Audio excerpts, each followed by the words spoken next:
Hello friends, welcome to clarity with K. ఈరోజు నేను మీతో ఒక చాలా ఇంపార్టెంట్ విషయాన్ని చర్చించబోతున్నాను. మన స్టూడెంట్స్ ఈ ఫారిన్ కంట్రీస్‌కి చదువుకోవడానికి రావడం మంచిదా కాదా అనే విషయం. So before that let me tell you a story.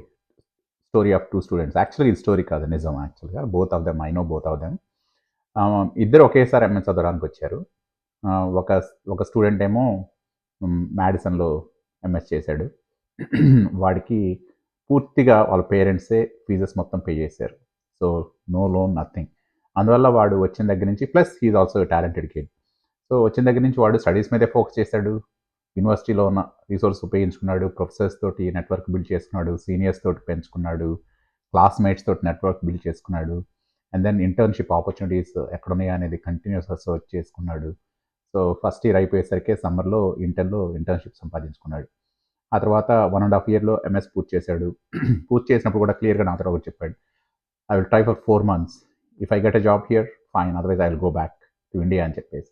దానికి తగ్గట్టుగానే ఒక ఇండియన్ కంపెనీ తోటి ఇంటర్వ్యూ చేసుకున్నాడు, జాబ్ కూడా సంపాదించుకున్నాడు.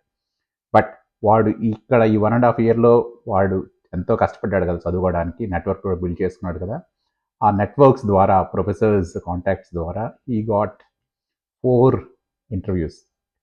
అండ్ చిన్న చిన్నవి కూడా కాదు, యాపిల్, ఎన్విడియా, క్వాల్కామ్ ఇలాంటి చాలా పెద్ద కంపెనీల్లో ఇంటర్వ్యూలు సంపాదించుకున్నాడు. అందులో 2 క్రాక్ చేశాడు.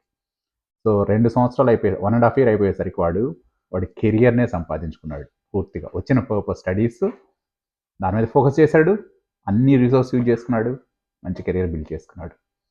అదే టైంలో ఇంకొక విద్యార్థి వచ్చాడు. Inherently he's not very talented.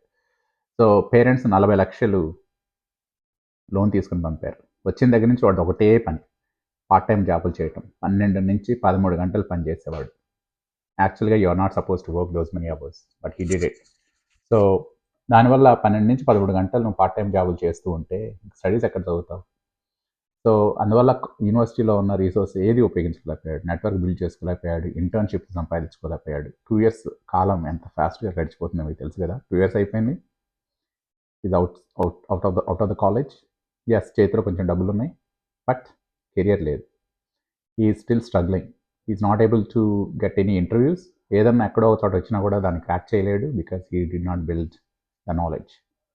త్రిశంకు స్వర్గంలో ఉన్నాడు. అలా అని చెప్పేసి ఇండియా పోదామా అంటే నెత్తి మీద గుదిబండలాగా 40 లక్షల లోన్ కనపడుతుంది. సో అందువల్ల అటు వెళ్ళలేకపోతున్నాడు. So this is the story of 2 students. First of all let me tell you little bit about the universities in US. యాక్చువల్గా యూఎస్లో education one of the best education systems. Universities కూడా చాలా resource ఉంటాయి. In fact let me give an example. ఇప్పుడు UT Austin ఉంది మాకు దగ్గరలో. వాళ్ళు $1.37 బిలియన్ రీసెర్చ్ మీద స్పెండ్ చేస్తారు. జస్ట్ ఫర్ కంపారిజన్, ఇప్పుడు మనకు ఐఏఎం ఉందనుకోండి, ఒక 500 కోట్లేమో స్పెండ్ చేస్తారు. కానీ ఇక్కడ ఒక యూనివర్సిటీ 1.37 బిలియన్ అంటే దగ్గర దగ్గర 11,000 నుంచి 12,000 కోట్లు స్పెండ్ చేస్తారు. సో అంటే అన్ని రీసోర్స్ ఉంటాయి, ప్లస్ ఇంటర్నేషనల్ స్టూడెంట్స్ వస్తారు, బ్రైట్ మైండ్స్ వస్తాయి. కొన్నిసార్లు ప్రొఫెసర్స్ ఆర్ లైక్, కొన్ని యూనివర్సిటీ ప్రొఫెసర్స్ అయితే నోబెల్ లారియట్స్ ఉంటారు. యూనివర్సిటీలో ఎన్నో రిసోర్స్ ఉండొచ్చు, కానీ ఇప్పుడు సముద్రంలో నీళ్ళని ఎలాగైతే మనం తాగలేమో, యూనివర్సిటీలో ఎన్ని రిసోర్స్ ఉన్నా మనలో ఇన్హరెంట్గా టాలెంట్ లేకపోతే ఏమి యూజ్ చేసుకోలేము. సో ఇంకొకటి, పేరెంట్స్ పిల్లలు పైకి రావాలి, బాగా వృద్ధి చెందాలి, మాకంటే మంచి స్థాయిలో ఉండాలి అని ఆశించడంలో ఏమాత్రం తప్పలేదు. కానీ కొంచెం వాస్తవికతకి దగ్గరగా ఉండాలి. అది మన వాళ్ళు ఆ టాలెంట్ ఉందా, ప్లస్ మనము ఫైనాన్షియల్గా సపోర్ట్ చేయగలమా? ఓకే, ఒకవేళ స్టడీస్ అయిపోయిన తర్వాత జాబ్ రాకపోతే ఇండియాకి వచ్చినా ఓకేనా? ఇవన్నీ ఆలోచించుకోవాలి. లేకపోతే కేవలం ఎవడో సెటిల్ అయ్యాడు కదా అని చెప్పేసి మన పిల్లల్ని పంపితే నిజంగా మన పిల్లల జీవితాన్ని నాశనం చేస్తున్నట్లే. వాళ్ళు పాపం ఈ లోన్ వల్ల ఇండియాకి రాలేరు, ఇక్కడ జాబ్ రాదు, ఇక్కడ ఏదో ఆడ్ జాబులు చేసుకుంటూ జీవితం ఎంత దుబ్బరంగా ఈడుస్తుంటారు అంటే నేను చెప్పలేము. దాంతో పాటు ఇక్కడ ఇమ్మిగ్రేషన్ సిస్టమ్ మారుతోంది, వెనకట్లాగా లేదు, చాలా టఫ్ అయిపోయింది.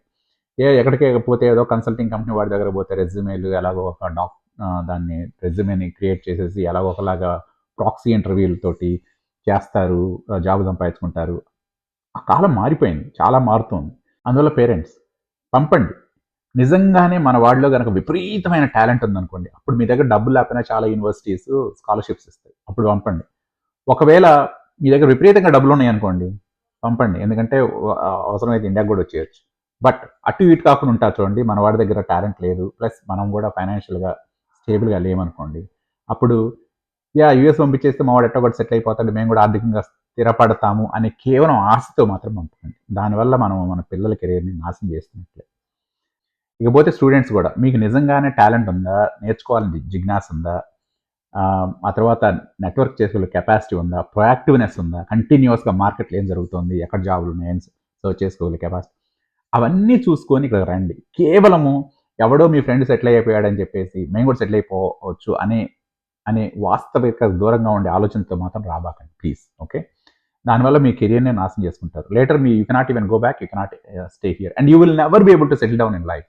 ఇప్పుడు మీరు పార్ట్ టైం జాబ్ చేస్తున్న స్టూడెంట్గా ఉన్నప్పుడు వచ్చే 1500 2000 మీకు చాలా అనిపించవచ్చు. బట్ ఒకసారి స్టూడెంట్ లైఫ్ అయిపోయిన తర్వాత మీరు లైఫ్లో సెటిల్ అవ్వాలి అనుకుంటే 1500 2000 peanuts here. US life is really really good if you have comfortable job life అలా ఉంటే, మంచి సంపాదన ఉంటే. కానీ ఇలాంటి తక్కువ సాలరీస్ తోటి మాత్రం you can never be able to settle down in life.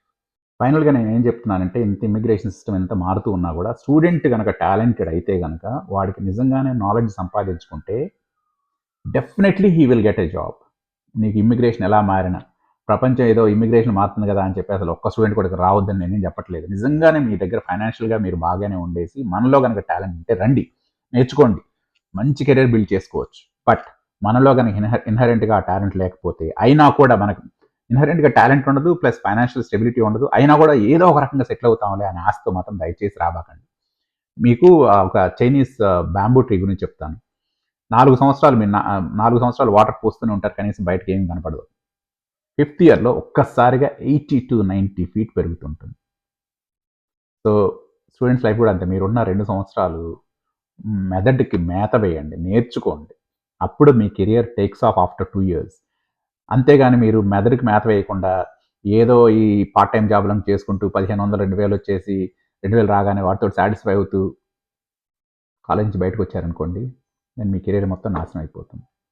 So bottom line, parents please think carefully. మన వాడి దగ్గర టాలెంట్ ఉందా, మనకు ఫైనాన్షియల్ స్టెబిలిటీ ఉందా, ఓకే ఒకవేళ ఇండియా కూడా రాగలమా, ఒకవేళ జాబ్ రాకపోతే అనుకుంటే పంపండి, లేకపోతే దయచేసి పంపొద్దు.